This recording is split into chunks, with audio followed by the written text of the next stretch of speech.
It is 4 a.m. on March 28, 1979. Most of America is asleep. In a quiet bend of the Susquehanna River in central Pennsylvania,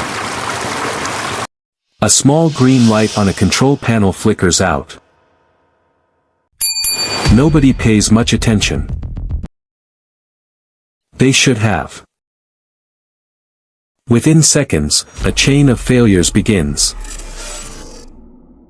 Mechanical, human, and catastrophic. That will bring the most powerful nation on Earth to the edge of a nuclear disaster it was never supposed to face. And for the next 4 days, no one. Not the engineers, not the government, not the President of the United States, will know whether they can stop it. This is the story of 3 Mile Island. The plant sits on a narrow strip of land 12 miles southeast of Harrisburg, Pennsylvania. Unit 2, TMI-2, had only been operating for 3 months. Brand new. State of the art. A symbol of America's faith in nuclear power as the clean, modern energy of the future. That faith would not survive the week. It begins with a pump. A feedwater pump fails in the secondary cooling system, routine. The kind of thing nuclear plants are designed to handle. A backup turbine shuts down automatically. The reactor powers off as designed. So far, so good. But then, a valve, the pilot-operated relief valve, or PRV, opens to release pressure buildup.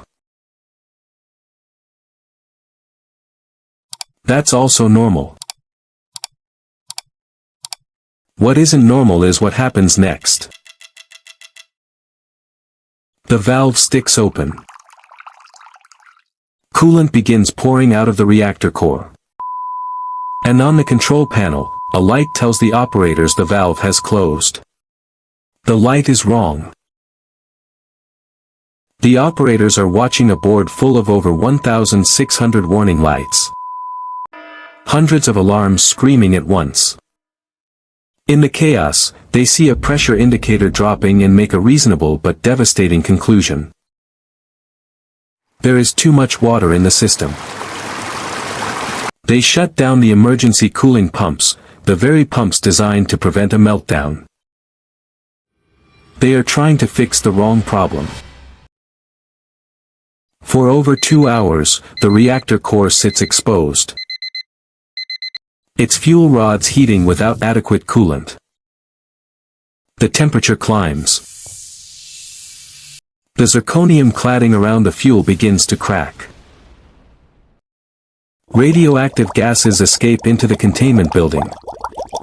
And still, no one inside the plant fully understands what is happening. Outside, the public knows almost nothing. By morning, plant management is reporting a minor incident to the Nuclear Regulatory Commission.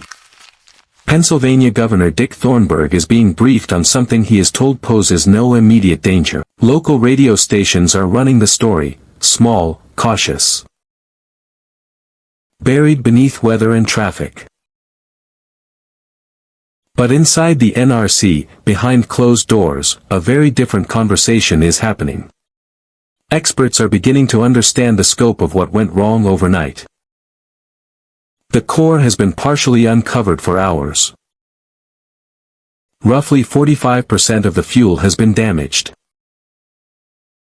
This is not a minor incident. This is the worst accident in the history of American nuclear power. And it is not over. On the second day, a new threat emerges. A hydrogen bubble, generated by the chemical reaction between the exposed fuel and steam, has formed inside the reactor vessel. Some NRC officials fear the bubble could ignite. An explosion inside a reactor building wouldn't just be catastrophic for the plant. It could rupture the containment dome and release massive amounts of radiation into the surrounding air, the water, the farmland, the schools, and the homes of the 650,000 people living within 20 miles. The question isn't just can we fix this? The question is, do we have time? Governor Thornburg, facing incomplete information and contradicting advice from federal officials, makes one of the hardest decisions of his political life. The wording is careful. Voluntary. Advisory. But the people of central Pennsylvania hear something else entirely.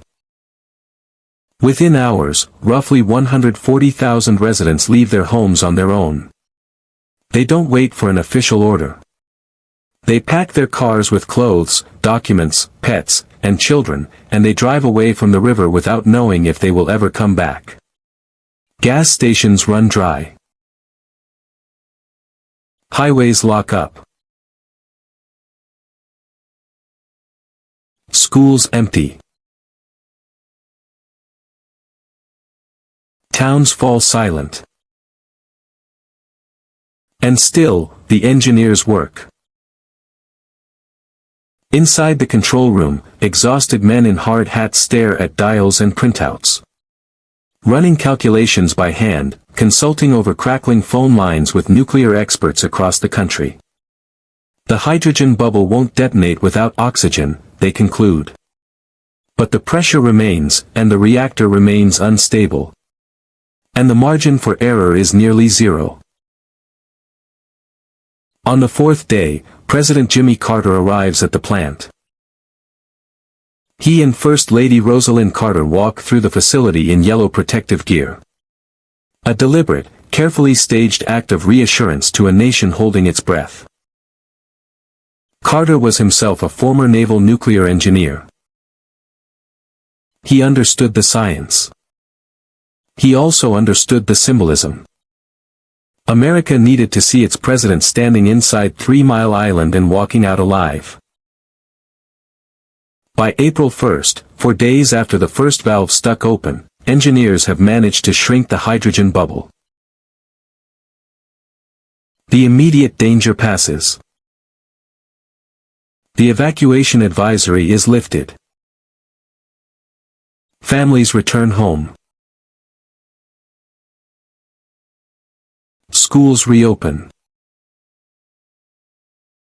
Reporters pack up their cameras and begin filing final stories. But the story isn't final. Not really. In the years that follow, the cleanup of TMI-2 takes 12 years and costs nearly $1 billion. The reactor is permanently shut down. Debate continues for decades over health effects on nearby residents, elevated cancer rates, anxiety, thyroid disorders, with studies producing conflicting results and answers that never fully satisfy the people who lived through those 4 days. The American nuclear industry never fully recovers. Dozens of planned nuclear plants are cancelled. No new nuclear plant breaks ground in the United States. The accident reshapes energy policy, federal regulation, emergency planning, and public trust in ways that outlast every. And the PORV, the valve that stuck, the alarm that lied, the instrument that started everything, sits today in a museum, behind a glass case. Respect for something that changed so much. 3 Mile Island did not kill anyone outright. No explosion. No mushroom cloud. No Chernobyl. By the metrics of worst-case nuclear scenarios, it was, in some clinical sense, survivable. But survivable is not the same as safe. And close call is not the same as fine. What happened on that island in the Susquehanna River was a reminder, vivid, terrifying, and permanent, that the most dangerous systems we build are not the ones that fail loudly. They are the ones that fail quietly, in the dark. Before anyone realizes the light on the panel is wrong. America got lucky on March 28, 1979. The question it never stopped asking, and never fully answered, is, how long does luck last?